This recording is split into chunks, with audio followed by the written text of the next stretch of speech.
really, this album's probably the most vulnerable. There are songs on here that I wouldn't necessarily be comfortable ever playing live. Really? You know, there's a tune on there about me putting down my dog, which I kind of have. I have my own little spiritual ritual with death, especially with dogs, where I, dig the grave and I put them down myself, um, with a revolver, and it's a whole process, but it's a part of my grieving process. So one tune is for Copper, who passed a year and a half ago. Another tune is talks about sort of the struggles of tour between me and Ashley. A very, very personal tune. Lot of vulnerability in this album. There's a lot of triumph. There's a lot of kind of coming of age and depictions of myself that I haven't gone to the depths of with the public. It's special in that way. I know that, it may sound kind of silly because to the public, it may seem like I reveal a lot already, but, Yeah. but by my own standards, it's very different in that way. It kind of, I don't know. It puts a timestamp on sort of the end of my adolescence and the beginning of real adulthood that I really genuinely feel now at going on 32. And I don't know. You start to realize a lot about yourself, I think, at this age.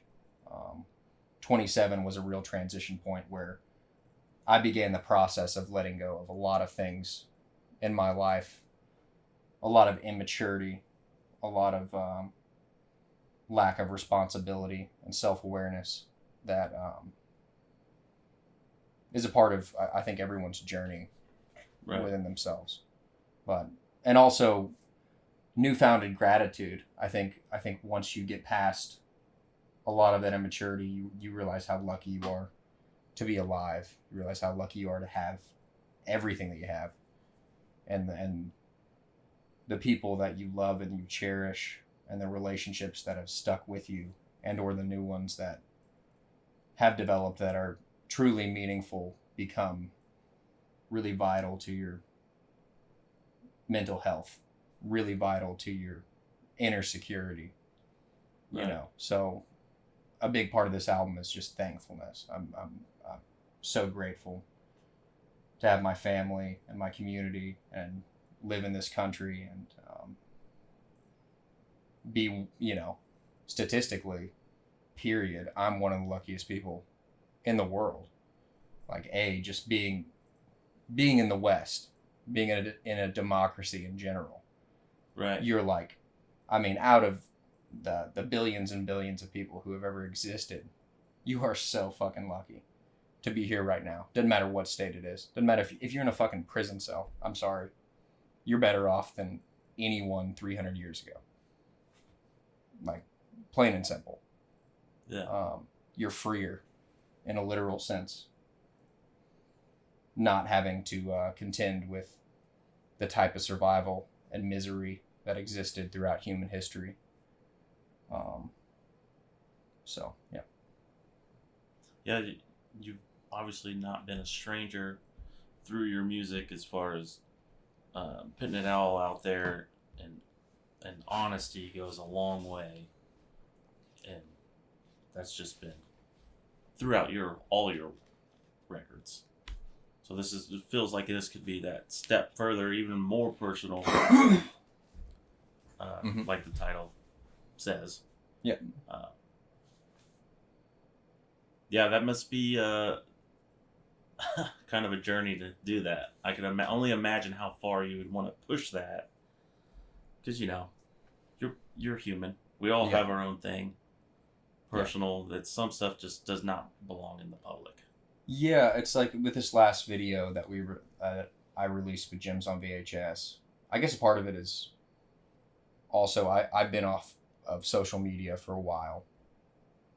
I hit it pretty hard on tour when we were on tour, and had a good amount to say, but I haven't. And even just like getting online and like posting about that gave me so much anxiety. Like went over the video, went over kind of my stanza about it, what I had to say about the essay that I wrote about the actual song, and I was just like, man, this is who you are. But a part of that is not only sort of my branding, but it's also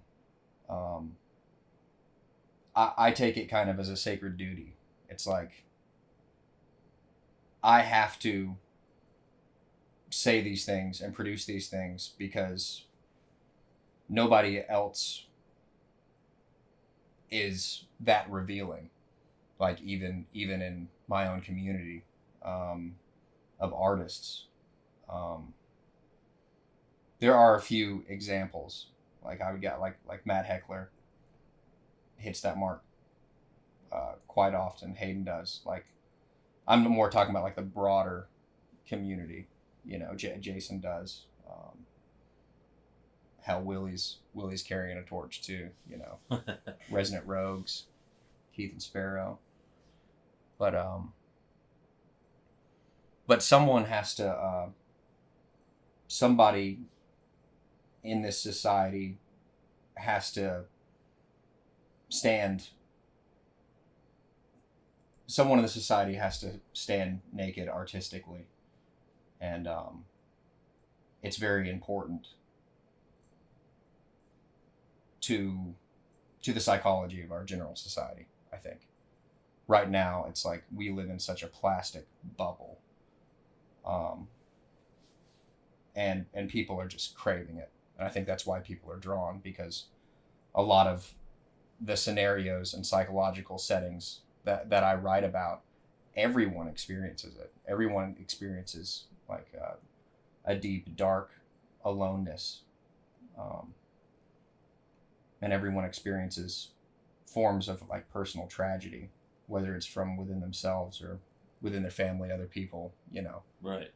And there needs to be some type of outlet for that, instead of everything just being this projection of the world outside and complaining and whining. It's like